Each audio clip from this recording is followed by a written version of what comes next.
investigation into singer David has intensified after the body of a teenager was discovered in a Tesla that has been linked to him.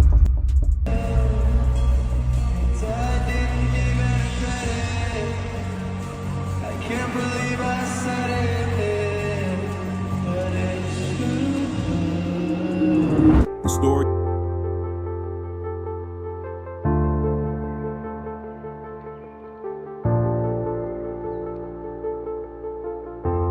The story of David and Celeste started out as just a strange rumor on the internet.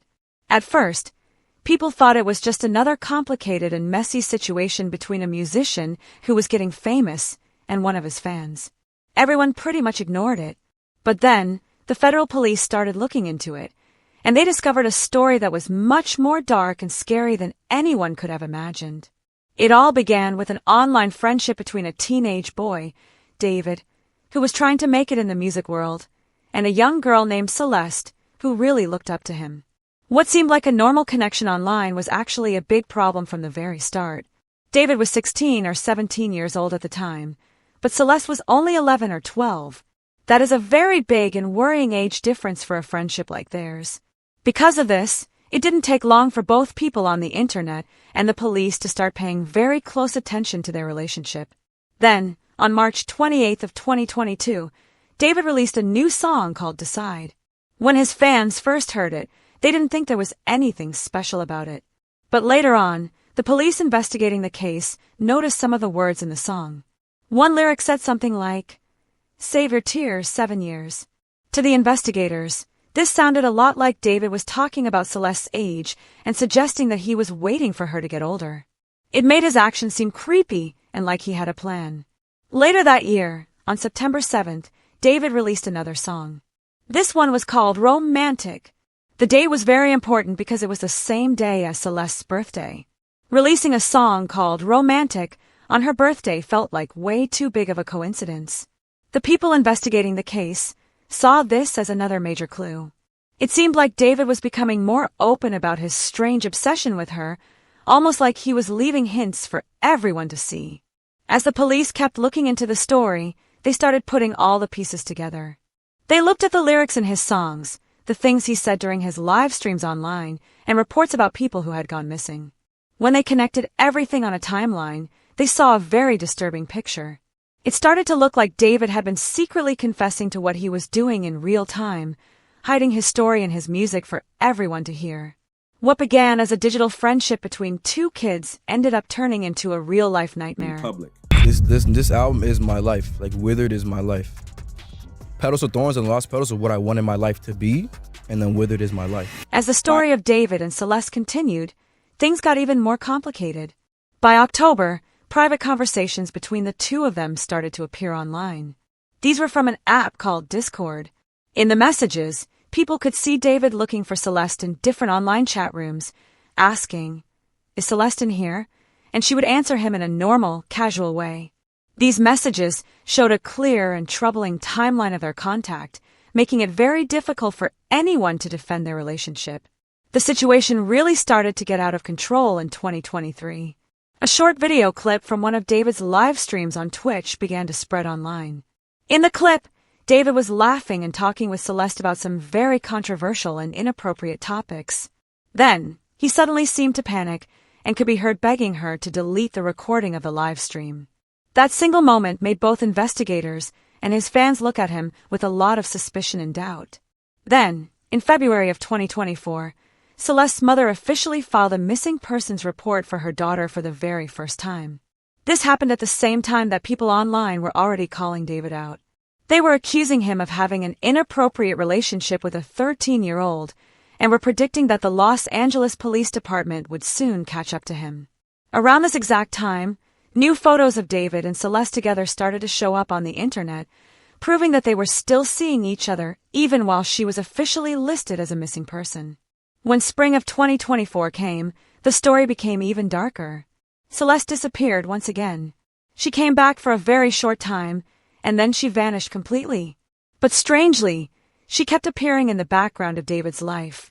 She was seen backstage at his concerts, in his Discord chats, and people even thought she was being hinted at in the lyrics of his new songs. People on the internet acting like detectives, were already following the trail before the police even made a big move. They were posting comments on his videos like, "Drop the one with the missing girl, Celeste." It seemed like the internet was putting the case together faster than the actual police were. But what happened next was worse than anything anyone could have predicted. In September of 2025, a body was discovered. It had been cut up and was hidden in the trunk of a Tesla. The car was registered directly to David. From that point on, everything exploded. The federal investigators built a timeline of events and presented it to the public, making it look like they had an absolutely solid case. David's manager's house was searched by the police. His music company immediately dropped him from their label. David himself went completely silent online. He deleted his Reddit posts, he locked his Fortnite gaming stats so no one could see them, and he disappeared from all his live streams. Every single piece of evidence seemed to point directly at him, and it looked like the story was finally over. But that's when the biggest surprise of all happened. His own brother, Caleb, stepped in and completely turned the entire case upside down. Caleb came forward and said that the so-called perfect timeline the police had built might not be real or true. According to him, the evidence that everyone thought proved David was guilty could actually show that someone had set David up. This statement shocked the entire internet. Suddenly, people didn't know who or what to believe. The same brother who had shared stages and songs with David was now publicly questioning the police investigation. Then the situation got even messier when rumors started to spread that Caleb was secretly working with the police. Online forums like Reddit went crazy, with people accusing Caleb of being a snitch. Some people claimed that the lyrics in Caleb's own song seemed to connect to the case, and blurry photos appeared online that supposedly showed him with Celeste backstage at one of David's shows. Fans started arguing about whether Caleb had known more about the situation all along, or if he was just trying to protect his own reputation before things got worse for him. The LAPD did not confirm anything officially, but their silence only made people speculate even more. Caleb's name became a central part of the chaos, leaving fans to wonder, was he trying to help his brother, or was he just saving himself? People online were completely divided. Some called it a total betrayal, saying Caleb had turned on his own family when things got difficult. Others said he was doing the right thing by trying to bring justice, especially after things had gone way too far. No matter what people thought, one thing was clear: Caleb's actions changed the entire feeling around the case. Suddenly, David wasn't just facing legal trouble, he was also facing what felt like a betrayal from someone inside his own family and team. Investigators reportedly began collecting more and more evidence, including song lyrics, old voicemails, and even looking at tattoos as part of their growing pile of clues. Every small detail of David's life, every song he ever wrote, every photo he ever posted, was now being examined under a microscope. Still, the chaos on the internet would not stop. With every new post and every new rumor, the actual truth became harder and harder to find. The rumors and false information started to spread like a digital wildfire, turning the whole case into a confusing war zone online. The first major rumor came from a post on the social media site X, which used to be called Twitter. The post went viral, getting millions of views overnight. It claimed that Celeste had been pregnant when she died, and that the remains of a baby had been found near David's property. This story exploded online, getting shared by blogs and fan pages until it was the biggest headline of the week. People started treating it as if it were a fact. Fans were heartbroken, saying this wasn't just a scandal anymore, it was pure horror. But after days of chaos, investigators officially stated that the pregnancy rumor was not true. There were no medical reports, no scientific confirmation, and no police sources backing it up. It was a complete work of fiction that had spread across the internet much faster than the real truth could. But the damage was already done. The false rumor had already made people see David as something far more evil than they had before. The fake stories didn't stop there. Soon, another story started trending, this time about Celeste's aunt. This situation got messy very quickly. Screenshots surfaced online that showed her supposedly bragging about gaining more followers and asking for shout-outs on social media, all while using hashtags related to Celeste's death. Some people accused her of just chasing fame and attention, while others said she might have just been dealing with her grief in a strange way. But the way it looked was really bad. The internet is often very harsh about that kind of timing, and people started questioning the entire family, wondering how so many people could turn a tragedy into a way to get attention. All of this online chaos made it even harder to find the real truth.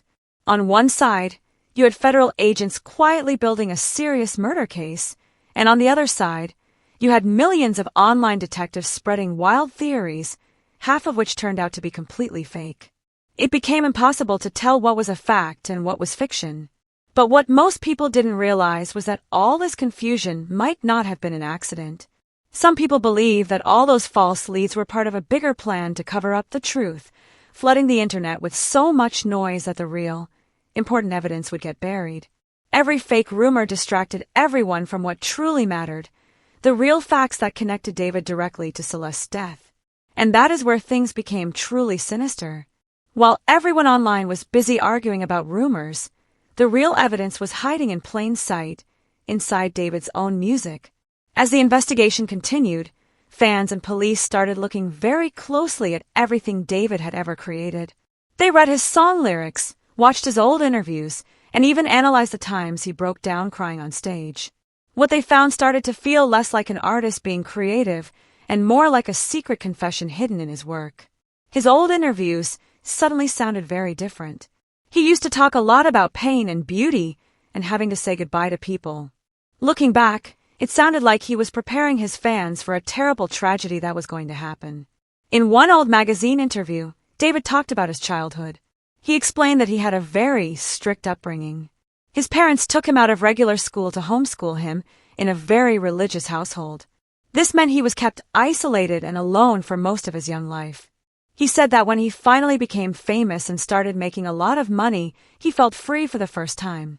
But this new sense of freedom seemed to let out something much darker from inside him.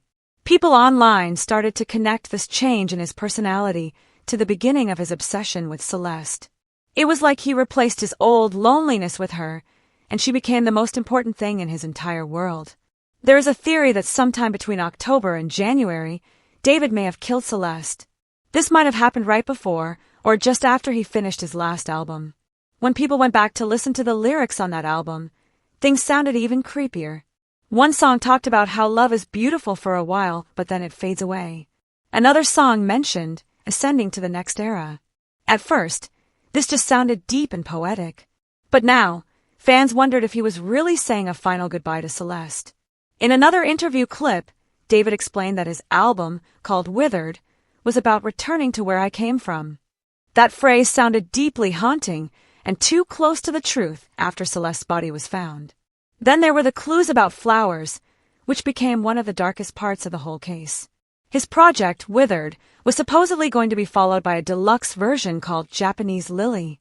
Fans did some research and learned that in Japanese culture, a flower called the red spider lily is a symbol for death, for mourning, and for the final separation between life and death. This specific flower blooms right when summer is ending and fall is beginning, which was the exact time of year when Celeste was last seen alive. Fans felt this timing could not be ignored. Was it just a strange coincidence, or was it a terrifying message that David had hidden for everyone to see? Perhaps the creepiest part was that Celeste's actual voice was used in his music. In songs like, I Never Needed You and So Long, Goodbye, you can hear her voice in the background, like she left him voicemails. In these clips, she is crying, she's apologizing, and she even sounds scared. In one of them, she says, You're always the one calling my phone. You have to figure out what's going on with you. This painted a very clear picture of a young girl who was trying to get away from someone who would not leave her alone. This made people believe that David wasn't just writing songs, he was actually recording and documenting his dangerous obsession as it was happening. Then there was a song he posted on SoundCloud late in 2023 called Satan's Pursuit. In it, he raps the lyrics, It kills me slowly day by day. I let Satan pursue me. Fans who once thought this was just him writing dark poetry now wondered if it was a real confession about his own guilt slowly eating him alive. The deeper everyone looked, the more disturbing the clues became. This included the tattoos he chose to get and his emotional breakdowns during concerts. In April of 2025, while David was performing his song Afterlife live, he broke down crying and couldn't even finish singing. Then, a few months later, he had another meltdown while performing the exact same song. Some people said it was because he was grieving, but others said it was pure guilt.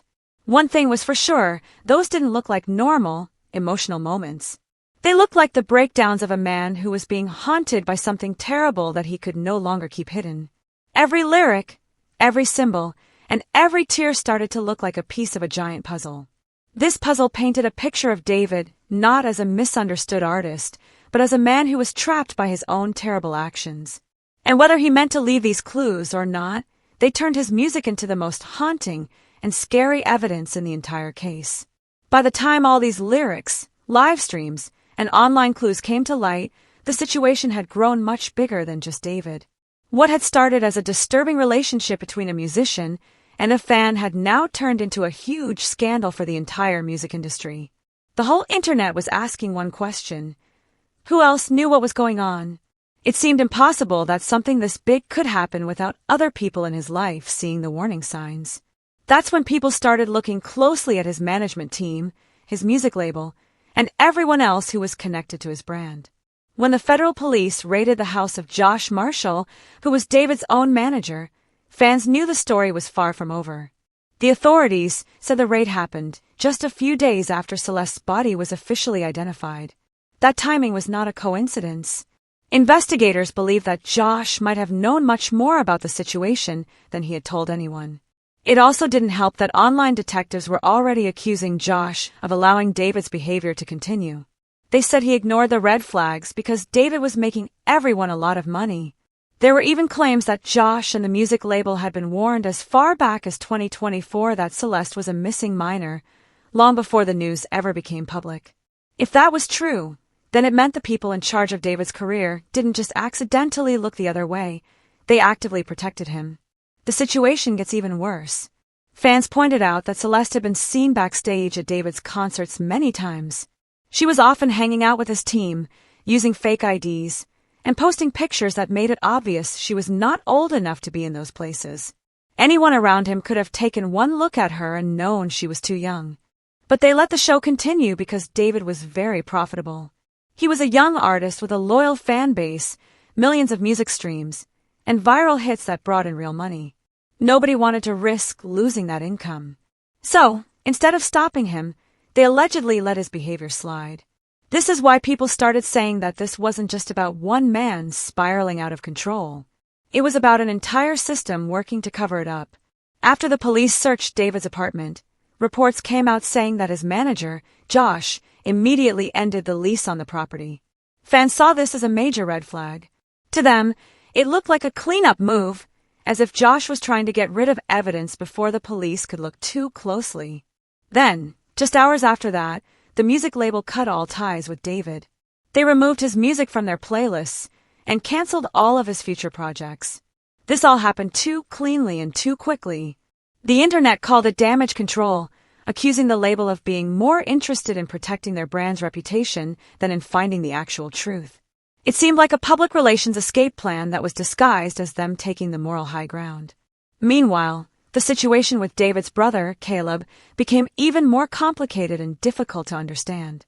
As the story continued to unfold, the situation with David's brother, Caleb, became even more confusing for everyone watching. People online were already calling him a snitch, which is a word for someone who secretly tells the police information about someone else. They thought he might be cooperating with the officers to get his brother in trouble. But other people started to argue that Caleb wasn't necessarily trying to betray David. They thought that maybe he was just trying to save himself from getting into trouble, too. If the federal police were closing in on everyone in David's group, then Caleb's only way to stay safe might have been to help the police. Perhaps he knew that the whole situation was about to explode into a huge scandal, and he wanted to distance himself from his brother before the investigators started connecting him to the crime as well. Some people even believed that Caleb had inside information about how the music label had handled the problems with David, and that he might have been the one to leak that secret information to the authorities. No matter what the real reason was, the entire family dynamic turned into pure chaos. It seemed like loyalty to his brother was dead, and the only goal for Caleb now was personal survival. At that point, every possible theory was being discussed online. People speculated that Caleb was secretly feeding information to the prosecutors, to help them build their case. Others thought he was just trying to clean up his own public image and make himself look better. The ironic part was pretty wild. The same brother who was publicly saying the police's timeline of events was wrong might have actually been the one helping them build that very same timeline behind the scenes. And the craziest part of all was that none of this was officially confirmed by the police. The LAPD never made a public statement saying that Caleb was cooperating with them, but their silence on the matter only made the rumors spread faster and grow stronger. Fans began treating the entire case like it was a Netflix series, breaking down every little detail, frame by frame, and trying to decide who they should believe. As the weeks passed, the online chaos only got deeper and more intense. Fans started going back through old interviews, looking at deleted tweets, and even listening carefully to random background noises from David's old Twitch streams. Some people thought they could hear Celeste's voice whispering in the background of certain video clips. Others swore they found hidden messages, called subliminal messages, buried deep within his unreleased demo songs. The public's obsession with finding the truth turned the internet into a giant, 24-hour investigation board. Everyone wanted to be the first person to crack the case and solve the mystery. But nobody seemed to realize that the deeper they dug for clues, the darker and more disturbing the story became. One detail that really stood out to people was David's consistent obsession with symbolism. He was always using symbols to represent bigger ideas. The references to specific flowers, the invisible string theory that suggests two people are connected no matter what, and the idea of a bond that never breaks even when it becomes toxic and harmful, all of these things painted a picture of David as a man who was haunted by a love that he just could not let go of. In one interview, David mentioned that he was fascinated by a concept from Korean culture called jong. This is the idea of an emotional connection that is so powerful it lasts even beyond life and death. Fans started wondering if that was what David believed he had with Celeste. To them, his songs weren't just romantic love letters. They were confessions of a dangerous and scary obsession. And the more these clues seemed to line up with real events, the more it seemed like David had been leaving a trail of breadcrumbs for people to follow the entire time. From the specific dates he released his songs, which matched important moments in Celeste's life, to lyrics that described her trying to leave him and him not being able to move on. It all felt like he was publicly documenting his own descent into madness. Some people even suggested that a part of him wanted to get caught. They thought that maybe the guilt was eating him alive so badly that he couldn't stop himself from dropping hints about what he had done. Because after all, who hides evidence in their songs, music videos, and live performances unless, deep down, they want someone to find it? But what made the story hit even harder for people was seeing how quickly all the people around David abandoned him once things got really serious. His music label erased him from their websites and playlists. His manager seemed to vanish from the public eye. His friends unfollowed him on social media. And yet, 4 years, all of these people had made money and profited from the same art and music that they were now running away from. That's why fans began calling it not just a single crime, but a massive cover-up by the music industry itself. It seemed like a system that feeds off of young talent, turns a blind eye to obvious warning signs, and then acts shocked and surprised when everything suddenly collapses. By the end of it, the entire David and Celeste case had become bigger than just music and bigger than just fame.